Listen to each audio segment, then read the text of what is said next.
Hey everybody, Death the Mudkip here, long time no video. Today I'm going to be doing a playthrough of Dark Harai, The Legend of Giratina. This is one of the ROMs that I owned a physical copy of at one point, and essentially the battery died on me, so I didn't get to get very far in it. So I thought to myself, hey, Pokemon Arceus Legends is coming out, I'll play something Sinnoh-ish based, Giratina's on the front. As you can see, it's been months since Arceus Legends came out, so yeah, that didn't really go according to plan. Without further ado, let's get into it. I name myself Dole, and as always, I'm going to name my rival Sub, please. And if you wouldn't mind, would you please sub? Off the bat, I was pretty excited about this ROM. You're using Ethan and his character sprite in a GBA hack. Started with a dream sequence, which was pretty cool, and it showed us opening a portal to Giratina, so we're alluding to what's going to happen. So this game takes place in the Trigron region, which is, obviously a made-up region. Professor Rowan is still the professor, which is kind of cool. We have a lot of aspects of Fire Red, obviously it's based off something, but I want to give this creator credit. They put a lot of love and detail into it. Sadly, the reason this video took so long to get out is because it was so boring. Now don't turn away thinking that, hey, this is going to be a shitty video, because I'm not aiming to make it that, but personally for me, there wasn't a lot of hype, and this was more story-based than actual just playing through. But I can respect the time and work the creator put into it. I mean, check it out, here alone with the starters, we're going to get an option for an element. And then when you pick that element, it lets you look over and decide what starter you want from said element. And that is awesome. So essentially, you're given the choice between 3 starters from either Kanto, Johto, or Sinnoh. Person doesn't seem to be a huge fan of Hoenn, even though the Team Rocket plot lines very much represent anime tropes. But that's not important. What is important is, I kind of look over it and show you what the choices are. A lot of cool options, but I decided to go with Electric because I wanted to see what they had. And then there's apparently this new typing. So not only did they build a whole region and put a whole new story and make a few Fakemon, they built up a whole new type, sound type. And this Pichu is a electric sound type, and it's called Ukulele Pichu. It doesn't evolve, which kind of sucks, but I mean, hell, it's a Pichu with a ukulele. What more do you want? Now, I'm sure you noticed a few times while talking to people in the text box, they add these little, I don't know if they're chibi faces or it's supposed to be like text faces, but they're just offsetting to me, and the whole time playing through this game when I saw them, they always just kind of made me cringe. Not talking shit, just saying. You'll notice also, the battle elements have a whole custom background. And aside from that, another interesting aspect they put in this game is they have a clock. As you'll see, it just changed, now it's like early morning. So the colors cycle every couple of minutes. Now I'm playing in a sped up version, so I don't know how actually long the cycles were for, but it gets a bit strenuous. I wish I could have turned it off. Not complaining though, again, dealer's choice. I actually forgot he started out with an Eevee. I spent probably 3 months playing this game, and it was literally just like a time filler. If I couldn't find anything else to do, I'd turn it on and play just a little bit. Which sucks because the concept's cool. I just got a Rhyhorn at the start of the game. I mean, that's awesome. At this point in the game, we meet one of our rivals named Elise. She's already traveled through all of Sinnoh, and she's here to investigate the great mystery of Giratina and what the Trigron region has to offer. We beat her, and then we end up catching ourselves an Aaron. We catch ourselves like the ant Pokemon thing, and now I'm kind of like, I'm at a weird position where I've got 2 rock type in my party.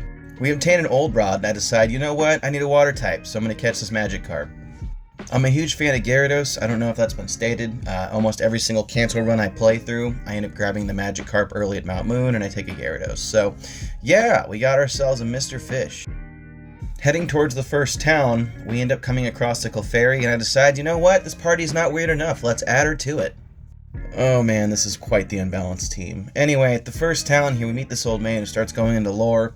Our character literally falls asleep via conversation, but he talks about entering the dream world, dealing with Giratina. Somehow the ukulele Pikachu is special, not that it ever really matters, because nothing comes out of that. Ooh, did I just spoil that? Whoopsies. So we agree to go to the old man's house, and lay down in bed while he watches us sleep. Yeah, that doesn't sound creepy at all. And in doing so, we're able to enter the Torn world. Now in the regular games, this is where Giratina lives. There's no way they're going to let me run into Giratina this early. Or are they? So I don't really like maneuvering through the Torn world. As you see, I step to the edge of the rocks and then platforms appear sometimes when I get close to them. It's a real pain in the ass, it's not very explanatory, and you don't really know where to jump, so the sooner I get out of here, the sooner I'll be happy. We come to the edge of this platform and then it just stops, and it's like, you've awoken. I don't really get the whole point of that. Maybe it was just a taste to get us excited? I don't know.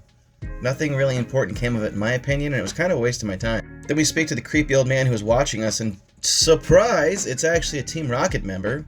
And essentially now he knows we're the chosen ones. So yeah, that's a big oof right there if I had to say so myself. One thing I do gotta say I like is the fact that you literally see him throw the Voltorb out, and then it does what Voltorbs do. It explodes, and essentially he escapes. Then we go upstairs and we find this old Pokeball that's got a Grimer in it, and we can either take it to Nurse Joy or keep it for ourselves. Now, depending on what we do, we get karma points, which I don't really see the point of because they don't ever really play into the story as far as I can see. But if we make the good decision here, and I'm using air quotes you can't see, Nurse Joy gives us an odd-colored Oddish. We just got a free shiny. Lol, did anyone notice the Sudowoodo a couple seconds ago? Anyway, we come across one of these Team Rocket scenes where it's like, oh, if we capture the Cone Bees, the boss will be so happy. It's just me out being a dumbass. Anyway, we're going to show up, we're going to actually talk to them, which is weird in my opinion, but hey, characters got dialogue, what are you going to do? We break that wall, and essentially it's time to battle Jesse and James and Meowth again. See, and right about here, it's where I'm losing my luster for this ROM. Like, I appreciate that whoever made this is a true Pokemon fan. They put in the work, they put in the detail. We got custom Gen 3 sprites of Team Rocket from the anime, which is awesome. But man, there's just something about it. It does not jive with me. I cannot explain it. This is where it becomes pulling teeth for me to keep going. It's not that the Pokemon selection's bad. Everything kind of looks like it was scrap beta stuff. That's neither here or there. It's not encapsulating me, which sucks because now it's going to be pulling teeth to get through this entire playthrough, and that's why this took forever to come out. So we finally break our way through this forest after capturing a Sunskirt, and then it's on to the first gym, which is a Bug-type gym. Nothing wrong with the Bug-type gym. I mean, at the end of the day, you know, it's the first gym. They don't want to go too hard. I get that. That's cool. The Spinnerack. I've seen these Spinnerack puzzles before. I just can't put my finger on the game. But I know I've seen this thing where you have to... I feel like it was maybe X and Y, but I could be wrong. I don't know where I've seen these Spinnerack carts from, but I have seen them before. So I end up fighting every single trainer in the gym. I'm trying to see if anyone has any Fakemon. Those are always fun to find in ROMs. I also need as much experience as I can get for, wait for it, my team name, the Odd Squad. Because that's truly what they are. I keep forgetting that in older games, a lot of these Pokemon's level up movesets are shit. So, unfortunately, as cool as it is to have Rhyhorn on my team, he is not really pulling any weight. Okay, so one positive feature I can say about this game is every single gym leader has a Pokemon, their ace Pokemon, sitting right next to them in the game. So it's cool to see those overworld sprites. Kind of gives you an unfair advantage on what to prep for. And of course, you know the gym's typing before you even get to the gym leader, but still, it's nice to know what their ace Pokemon is. Of course, this being the first gym, we still haven't had any real trouble, even with our very questionable odd squad of a team. I'm just doing a lot of switch training here, trying to get Magikarp leveled up, because I want that Gyarados! Easy victory, and we keep moving on. So we travel for a bit, and we come across a cave, and it's got the ghost sprites. Yes, the ghost sprites from Lavender Tower. But what's crazy is running away from them gives us instant XP. So after a stupid amount of training, I get Magikarp up to level 19. I decide I don't want to do it any longer because it's taking forever. I toss it a rare candy, and boom, Gyarados is on our team. But I have made a fatal mistake. Being the dumb idiot I am, I never check IVs and EVs, I don't check natures, I don't really care about any of that stuff, because you didn't need to know that stuff when you played Pokemon as a kid, which I try to do from a child's mindset because it's just fun nonsense for me. Yeah, I facepalmed pretty hard for this one. My Gyarados has the wrong nature. My Gyarados is a physical attacker. All the water moves in Gen 3 are special attacks, i.e. my Gyarados is useless. Oh man, I can't even begin to describe how disappointed I am. This did not help the playthrough any, by the way. Oh, and now even though we're in a double battle, we're not actually in a double battle, but me and Elise are taking on a pair of Team Rocket grunts who have fully evolved Pokemon pretty early on. I don't think Arbok evolves at level 20, but whatever, I'm not going to call you on your bullshit, guy. Another interesting feature that the creator put in the game, essentially, is there are certain walls where you can go and read hieroglyphics, and more or less it's Braille, and if you can guess the right button combination, and mind you, there's only like 10 buttons you could push, then something happens. It's like a node to the Regis, which, speaking of the Regis, here we go again. Team Rocket's talking about, oh, the boss would love this legendary Pokemon. Or should I say this legendary Pokemon? So that's Regi Water. Fakemon. First Fakemon of the game, finally. I guess, unless you count Pichu, who is a new typing. I don't. But yeah, a new Regi. Eat your heart out, Sword and Shield. I know for a fact this game did it first. Although Regi Water is standing on the water. We don't have Surf, so you can already guess that Regi Water is going to get away. For now. But when we have Surf, we can come back and look for it. That is, if we ever get Surf. And even if we do get Surf, it's not like Mr. Fish can use it. Mr. Physical Attacker! Yeah, I'm still salty about that, I'm not even gonna lie. So Regi water flees, not a big deal. Then we head back to see the hiker who told us about his little secret bullshit game where essentially it's like the Braille alphabet game. You have to figure out which button is highlighted and you have to press it at the exact moment.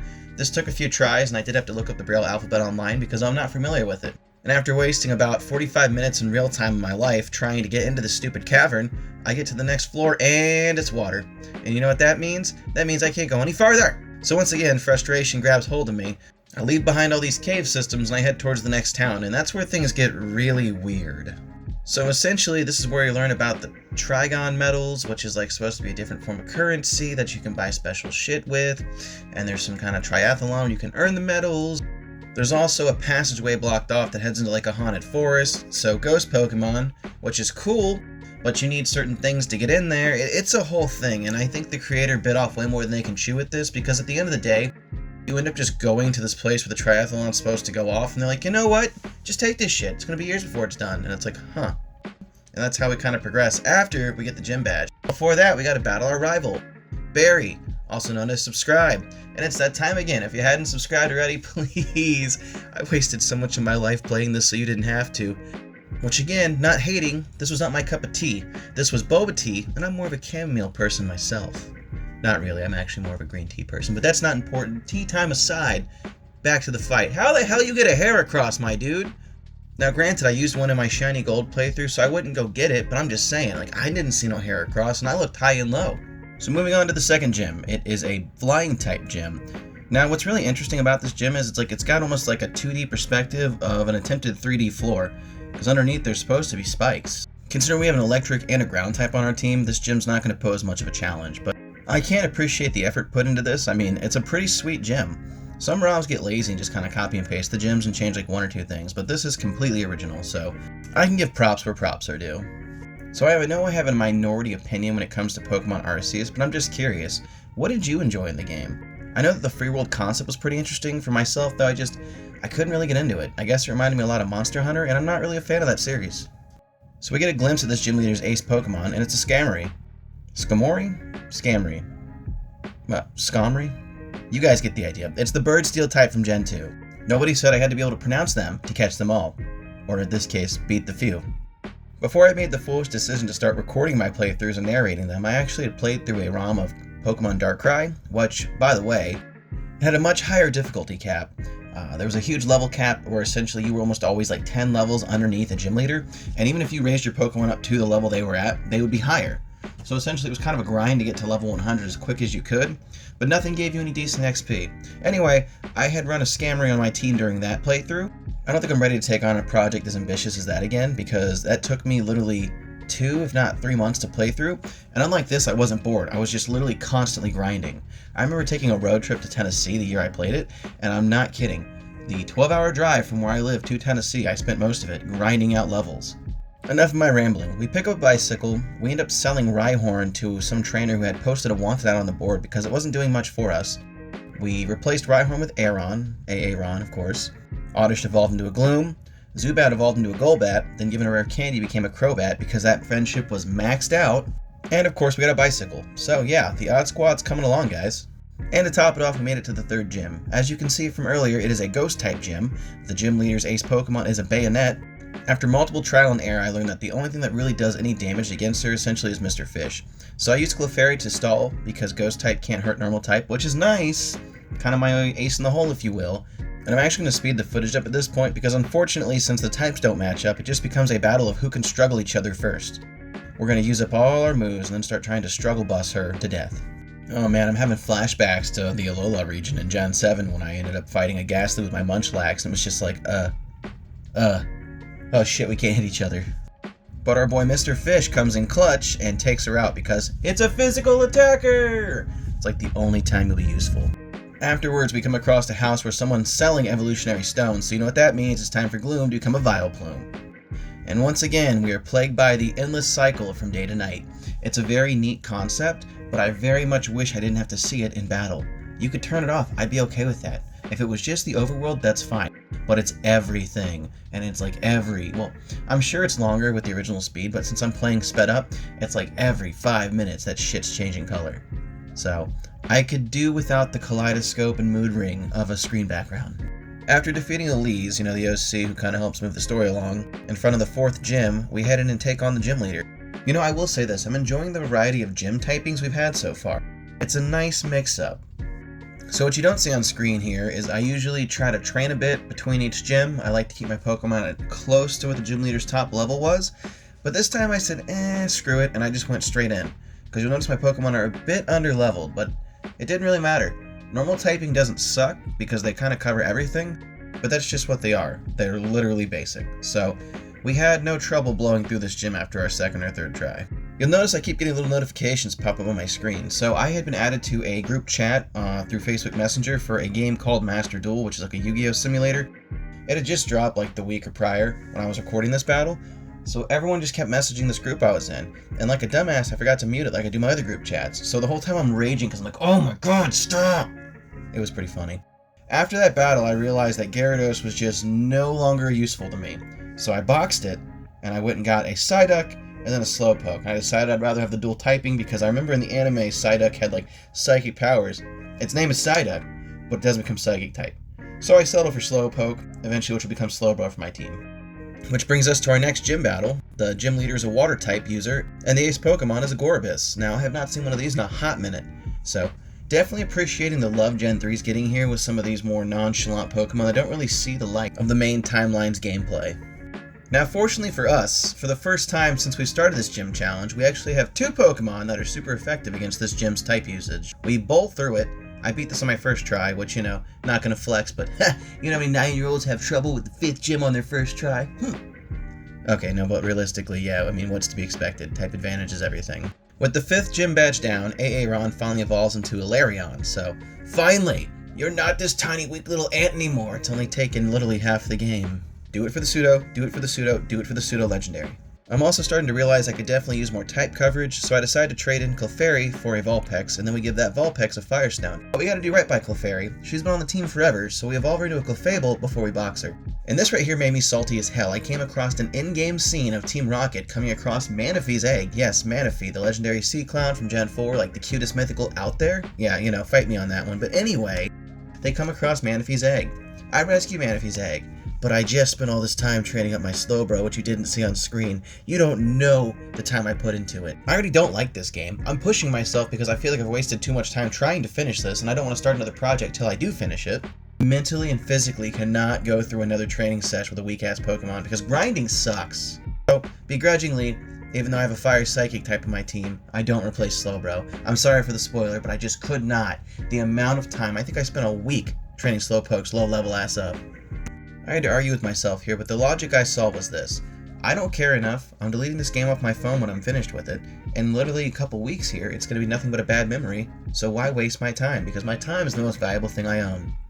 We're on to the 6th gym, which is a Psychic type gym, so this means the gym leader's ace Pokemon is Espeon. Espeon is awesome. I love the evolutions, yet I do not show them enough love in my games. I literally boxed a Glaceon I had earlier. This was the one situation where that Gyarados I had trained up would have came in handy, being a physical attacker and having bite. But I could not waste my time trying to retrain it and get caught up on levels for one battle, so we just powered through it. Holy shit, this is the 2nd time I played a ROM hack where Raikou has just been randomly distributed somewhere throughout the land. Not that I'm complaining, but why do we take legendary animals from other regions and stuff them into new regions? Like, why not just, if you're making a fake game, make a Fakemon legendary? I did end up catching a Bagon though. It would be a good replacement for Crobat, but unfortunately, I just don't want to train it up anymore. I'm getting very close to the end of the game here, so I just don't care. I know that sounds terrible, right? Because I am a huge Pokemon fan, but I just want to be done with the ROM. And now we're at the point in the game where we're actually going to capture Giratina.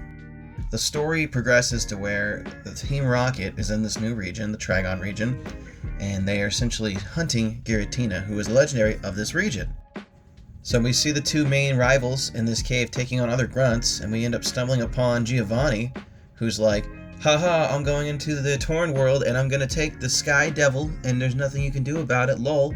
And then he jumps into that black portal of death, and I'm like, bitch, please, Sky Devil's my mon. And so I jump into it, and we're back in the Torn world, which, I hate the Torn world. The concept of the Torn world is very cool, I just hate maneuvering through it. But eventually, we do find our way. Oh, look, there's subscribe, which, by the way, you should do, because I'm about to beat the shit out of Giratina.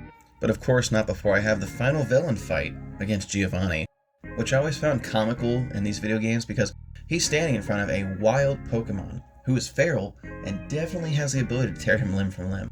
But it's just going to sit there patiently and watch as we take each other on with our magic fighting animals. So Giovanni's team is mostly inspired from his Gen 3 games. He's got a few different changes like the Gliscor and of course the final form, Rhyperior, but besides that, he's pretty much just copy and pasted from Fire Red and Leaf Green. And seeing how Giovanni is a ground type gym trainer in the original games, why wouldn't they make him go after Groundon? Like the ultimate ground type, if he's such a fetish for ground types. I guess that's just my 2 cents. But either way, I mean, Giratina looks pretty sweet in Gen 3 graphics. I personally prefer this version of Giratina. The moment that has like 100 legs and looks like a centipede really just doesn't do it for me. And after about 5 to 7 soft resets in front of Giratina, we finally capture it. So, hooray! Time to replace somebody on the team. Who's it gonna be? Who's that Pokemon? It's Pikachu! It's Clefairy! Fuck! Just kidding, we already replaced Clefairy. But no, I'm taking Ninetales off the team in place of Giratina. And suddenly I have that sigh of relief. I'm very glad I did not train up Manaphy to replace Slowbro because I just lost a Psychic type. It all balances out because Giratina's Ghost and Dragon, so as far as type coverage minus the dual poison typing on my team, they're decently balanced. After defeating our rival Subscribe, we head to the 7th gym, which is a Dragon type gym. Now this is nowhere near the first game to give me a legendary Pokemon way before it was time for one. And not that it's super early in game, but I mean I still have 2 gym badges to claim, so just seems kinda like hacks, but no big deal, we're just gonna power through. Fortunately, Giratina is Dragon type. We finally make it to the gym leader, and we see that their ace Pokemon is a Salamence. The only true question is, are they as cheap as Lance and Claire are in the original games? How are they still alive? You don't get to be champion of the Pokemon League without knowing how to spam full restores! Now hopefully you know where that clip is from, but if you don't, you should check out Matty Burrito on YouTube. That clip was from his animated series, Pokemon Golder. But no, spoiler alert, this trainer does not use full restores and they fight with honor, unlike Lance and Claire, so that's nice. So in the beginning of the game, after we got our first badge, we head through this tunnel where we see Team Rocket talking about how their boss would love Regi Water. Well, I decided to go back and just check out Regi Water. Looking at its design, it reminds me a lot of Plappy Toad, but you know, I was a huge fan of the Regis as a kid, so I kind of wanted to catch this and add it to the team. I didn't because I felt too many legendaries would just make the game even more unfun. As we make our way to one of the last towns, we come across a house in one of the Paths in the Woods coming up here. And what's weird about this is as soon as we walk in, there's Team Rocket. This grunt attacks me and tells me pretty much GTFO. We have ourselves a nice little mirror match, and after I bowl over her, I find out she's guarding a bed. And the bed has happened to use to summon Darkrai because that bed gives Darkrai the ability to eat your dreams, or something along those lines. Either way, this is how we encounter Darkrai. So yay, another interesting legendary from Sinnoh, but don't really need it. So of course I'm going to capture it because that's what the channel's about, but it's not going on the team. I did always love Darkrai's design. I remember when I was a kid I used to have an action replay. I'd always like hack my Diamond and Pearl games, and I'd hack my friends' games as well. I remember doing a run through where this Darkrai was my starter, and that was so much fun. And that makes me wonder, have any of the big PokeTubers done a run through where they use Darkrai as their starter? I know there's a lot of like Gen 1 run throughs where they kind of compare and contrast all the legends and see what's the fastest one. I know Mewtwo's like up in the top of the percentages. Maybe it's food for thought for later. I'm not the biggest fan of Gen 4. I don't hate Gen 4. If I had to pick a least favorite gen, it's probably tied with Gen 7 up there, so yeah. Which is probably another reason why I wasn't such a huge fan of this Arceus game that came out. Anyway, we're on to the final gym. The gym leader uses Grass type. Their main Pokemon is a Victory Bell. They're already defeated, and now it's on to the Pokemon League. But of course not before we get to battle our other rival, the OC character, Elise. I will say one good thing about this game. Almost every trainer or every gym leader had a well-balanced team. Even if they were using a certain type, at least one if not two had multiple typings, so they had coverage to move around things. I personally couldn't be a gym leader. I couldn't stand around all day using one single typing and then being shocked that someone bodied me because they know, hey, I'm the ice guy.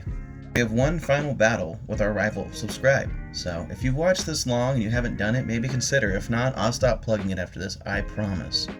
Once we defeat Subscribe, we move on to the Pokemon League. I do have to say this, I am very pleased with how they lined up the league. They give you the options on who you want to fight. So the league, of course, has 4 trainers, but you get to pick which type you're going up against. And then you go out and it's like a contest or like an arena, essentially. It's a 1v1 battle with people watching. And I love that. Check out this amazing design for the Elite Four. I'll give them credit for this alone. Without further ado, it's time to take on the league. So we're going to take on our first trainer here, and if I remember correctly, I picked the fighting type. There's not really much to say. You can take them on at least twice, and by the second time you know their Pokemon lineup, so you can pair your switches perfectly, and it's easy peasy lemon squeezy. And then of course, after you seize victory against each league member, you were given time to heal your Pokemon, switch your order around, and then you get to pick another opponent to take on, which I think is just great. And once again, everyone watching, I just want to thank you if you've made it to this part of the video. You took the time to check this out. I put a lot of time into this. It doesn't usually take me 5 months to upload something, but I hit a brick wall at the beginning of this year where I was just going through mental health issues I could not get through, and I tried and tried and tried, and it took me forever to finally break through that paper ceiling. I'm back. I plan to make way more content. I'm hoping I don't have another hiatus like I did, but if you stay subscribed, I appreciate that. If you stayed with me through all of it, I appreciate it, and without further ado, let's finish up the league. Fighting, ground, ice, electric. These are the 4 league members of the Elite Four, followed up by, of course, a league champion. As you just saw, I took down the ice champion, so next would be the ground team member. After that is electric, and then it's on to the finals. And heading back to that type coverage I was talking about, these team members' type coverage is awesome. Of course, they'll have the set element that they're representing, but almost every single Pokemon on their teams has a secondary element, meaning they're very versatile when it comes to challengers.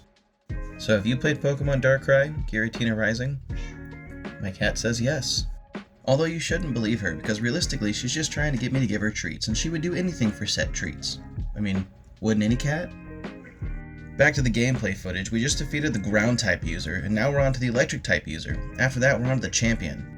You know, if I had picked a different starter, and maybe was just a little more enticed to play this game, and maybe wasn't just so depressed, I might have had more fun and had a really cool team. Because after seeing these mons that the Elite Four team members are throwing out, it makes me a little jealous. I would have loved to have an Electivire, or even a Magnezone. But, you know what? What's done is done. We're at the end of this story, and I'm okay with that.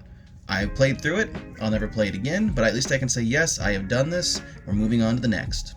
Funny enough, in post-editing, I just realized I forgot to show not only the clip of Larion evolving into Aggron, but talk about the fact that we finally got a pseudo-legendary on our team. I was so distracted with catching Darkrai, I forgot to upload that footage, so it's lost to cyberspace, but I promise you it happened. And while we're on Gen 3, did anybody ever play around in the Union Rooms in the actual Fire Red Leaf Green games, you know, like where you connected the wireless adapter and you could go trade and stuff, like the real revolution to wireless Pokemon trading? Because apparently it randomly assigns you like a in-game trainer look, and I finally got to see what mine looks like at the very end with the Hall of Fame, and I was rather disappointed.